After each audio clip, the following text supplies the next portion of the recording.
سعيد من اول ما بدانا الجيرني دي مع بعض هو مديرنا، بس عمرك ما هتحس ان هو مدير.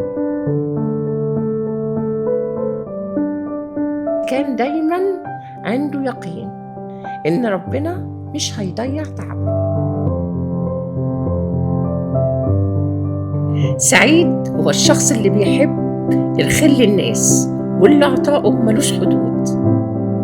سعيد نجاحه مش حظ، نجاحه قرار وجرأة وإيمان، ولسه حكايته مكملة.